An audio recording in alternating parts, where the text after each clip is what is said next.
السلام علیکم ناظرین محترم، ہمارا آج کا موضوع ہے تربیت۔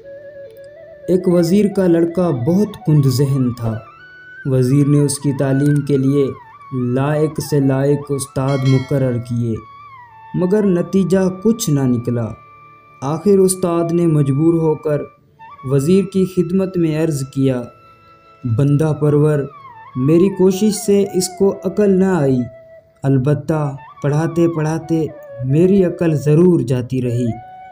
عزیز و دوستو، اس واقعے سے ہمیں معلوم ہوا کہ بعض لوگ کچھ سمجھنے کے قابل نہیں ہوتے اور ان کو سمجھاتے سمجھاتے بندہ خود میں بگاڑ پیدا کر لیتا ہے، مگر ان کی سمجھ میں کچھ نہیں آتا، اور بعض لوگوں کو تو سمجھانا ہی بیکار ہوتا ہے، کیونکہ انہوں نے اپنا ذہن بنایا ہوتا ہے کہ نہ سدھرے تھے، نہ سدھرے ہیں، نہ سدھرنے کی قسم کھائی ہے۔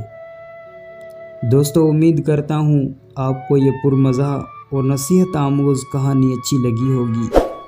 اگر چینل پر نئے ہیں تو چینل کو سبسکرائب کرتے ہوئے گھنٹی کے بٹن کو دبا دیں تاکہ ہماری آنے والی ہر نئی ویڈیو آپ تک بر وقت پہنچ سکے۔ فرقان علی کو دیں اجازت۔ اللہ نگہبان۔